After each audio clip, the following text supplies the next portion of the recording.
Ассаламу алейкум қыздар. Бүгін біздің Құран әліппесі сабағымыздың 22-ші сабағы. Бисмилля, біз бастаймыз. Бүгінгі біздің тақырып, жалпы біз айттық, ро әрпі кейде жуан, кейде жіңішке болады деп. Енді қараңыздар, ро әрпінің оқылуы қай жерде жуан, қай жерде жіңішке оқылады. Сол турасында болмақ. Мына жерге мән бермейміз. Сосын келесі тақырып қалқала деп аталады. Екі кішкене тақырыпша, қатты қиын емес. Сол екі тақырыпшаны бүгін біз өтетін боламыз. Қараңыздар, қыздар. Ро әрпі қай кезде жуан оқылады? Соны өтеміз. Қараңыздар, жуан оқылатын жерлері мінеки. Біріншісі, ро әрпі фатхамен келген жағдайда. Қараңыздар. Мысалы, мына жерде роббәнә, ро жуан, роббәнә. Және доммамен келген уақытта рузиқуна. Екінші жағдай, ро әрпі сукундалып келген жағдайда, одан алдыңғы және кейінгі харекеттерде доммалы немесе фатхалы болса, ол жағдайда да жуан оқылады. Қараңыздар. Мәрруяму. Фәнзур. Жуан.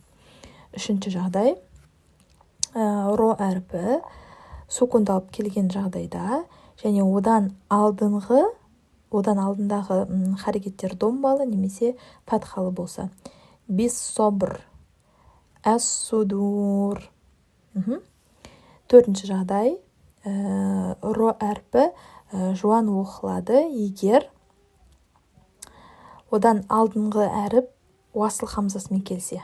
Онда ол жуан оқылады. Мысалы, ирджи'i.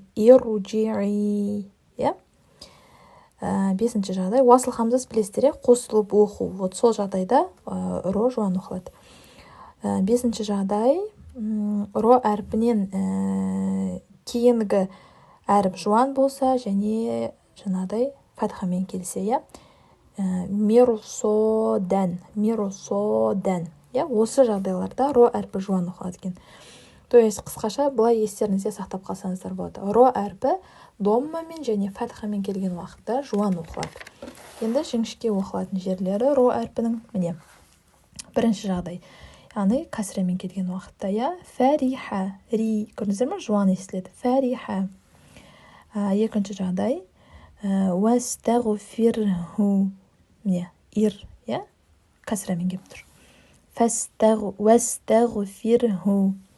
Үшінші жағдай, мінеки, хиджр, басир, то есть әрпімен және кәсіремен келген уақытта.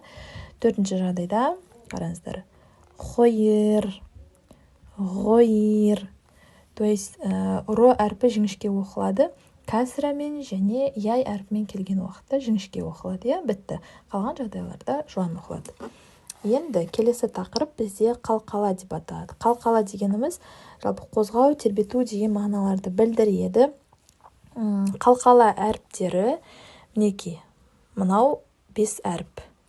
Осы 5 әріпті жатталаңыздар, қалқала әріптері деп. Оны құтбиджат деп жаттасаңыздар да болады, былай қысқаша. Қоф, то, бә, джим, дәл. Не үшін бұлар қалқала әріптері? Егер осы 5 әріп сукундалып келсе, немесе кез келген аяттың соңында келсе, біз оны қалқала қыламыз, яғни тербетіп оқимыз. Ол қалай? Қараңыздар. Холақна емес, холақна. Көрдіңіздер ме? Юхлақо. Қоф әрпі тербеліп тұр. Бироббил фалақо. Тербетеміз. Билхаққи. То. Мәтола'i. Тусақито. Мухитун. Енді бә әрпі. Хаблун. Янқалибі. Кәсәбә. Вәтәббә. Джим әрпі. Лияджа. Лияджа'ала. Көрдіңіздер ме? Кішкене тербеліп оқиды. Фәхруджа. Затил буруджи. ذات البروج إلى الحج إلى الحج جي естіліп тұр, ja? Соды рока деп оқып жатқан жоқпын. Соды кішкене тербетіп, ja? Соды рока. ولقد لكنود أشد. Егер қыздар қараңыздар, егер мынау 5 әріп сукундалып келіп тұрса, немесе аяттың соңында келсе, жаңағыдай кішкене анықтау қылып, ұрып, кішкене тербетіп оқимыз, ja?